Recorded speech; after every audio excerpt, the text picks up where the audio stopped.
আসসালামু আলাইকুম। কিছু কিছু কথা বলতে চাই না, আবার মনে হয় যে না বললেও পাপ হবে, এরকম আসলে বিষয়টা।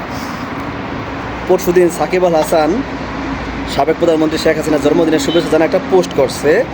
এই পোস্টের কারণে আসিফ মাহমুদ বলে দিছে যে সাকিবের জাতীয় দলের দরজা চিরদিনের জন্য বন্ধ। আচ্ছা ঠিক আছে, মানলাম এটা। তাহলে তামিম ইকবাল যে 2022 সালে একটা পোস্ট দেখলাম, ইদানিং খুব ভাইরাল হয়েছে, যে জন্মদিনের শুভেচ্ছা জানাইছে শেখ হাসিনাকে। ওই তামিম ইকবাল ভবিষ্যতেও খেলার পরিকল্পনা আছে, এরকমই বলে যে আমি খেলতে পারি, নাও খেলতে পারি, যাই হোক। তারপর ওই তামিম ইকবাল আবার বিসিবির সভাপতির নির্বাচন করার চেষ্টা করতেছে, বা দাঁড়াইছে ক্যান্ডিডেট এখন। তো ওরে কিছু বলতেছে না, সাকিবের নিয়ে যত চুলকানি। আসলে এই বাংলাদেশের মানুষের জাতটা এরকম, একটা সোজা বাংলা বললে আচোদা জাতি একটা, ঠিক আছে। কারণ সাকিবের এমপি হওয়ার পর এমন কোনো অপকর্ম করে নাই যা অন্যান্য এমপি মন্ত্রীরা সাবেক করছে, আওয়ামী লীগের হোক, বিএনপি হোক, যে দলের হোক না কেন, যে অপকর্ম করছে সাকিব কিন্তু ওই অপকর্ম করে নাই।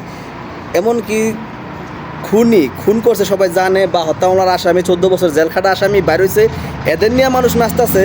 কিন্তু সাকিবের নিয়ে যত ঝামেলা, মানে এই আসোদা জাতি শুরু থেকে, বাঙালি জাতির অবস্থা এরকম বাংলাদেশ জন্মের আগের থেকেই।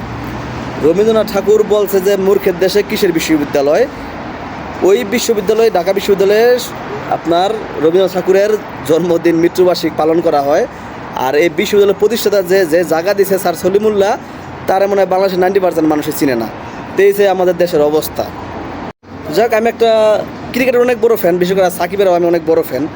তো সাকিব যদি বাংলাদেশের ক্রিকেটে কখন, এমনি তো বাংলাদেশের খেলা সহজে দেখি না, মাঝে মাঝে দেখা হয়, তারপর লজ্জায় পড়তে হয়, কিন্তু আমি সাকিবের অনেক বড় ফ্যান, বাংলাদেশের ক্রিকেটের অনেক বড় ফ্যান। কিন্তু সাকিব যদি কোনো দিন এই বাংলাদেশের ক্রিকেটের জার্সি গায়ে না দেয়, তাহলে এই বাংলাদেশের সাপোর্ট আমি আমার জীবন দশায় আমি করবো না, এখানেই শেষ। আর আসিফ মাহমুদের কথা কি বলবো, মানে আমি একটা কথা বলি না যে ভাতে গরিব হলে সমস্যা না, কিন্তু যাতে গরিব হলে সমস্যা, এমন হয়েছে ওর অবস্থা।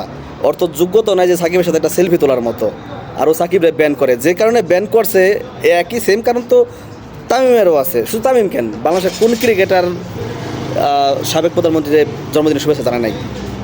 প্রোফাইল কাটলে সবার প্রোফাইলে পাওয়া যাইব, সবাই করছে। তো সাকিবের ক্ষেত্রে কেন? সাকিব কোনো এক বেশি অপরাধ করছে? সাকিব এমপি হয়েছে, তো এরকম কি হইতে পারে না? ও কি একবার খুব বেশি খারাপ কিছু করে ফেলাইছে? কিন্তু দিন শেষে মানে সবাই সাকিবের বিপক্ষে, অথচ এর চেয়ে বেশি খুনি খারাপই করা বা হত্যা মামলার আসামি মেয়েদের নিয়ে শিখে আসতেছে। মানে ওই যে সোজা কথা কি, আসলে আমরা আসোদা বাঙালি, আমাদের রক্তে মাংসে মিশা গেছে দুর্নীতি, মিথ্যা, এই আর কি।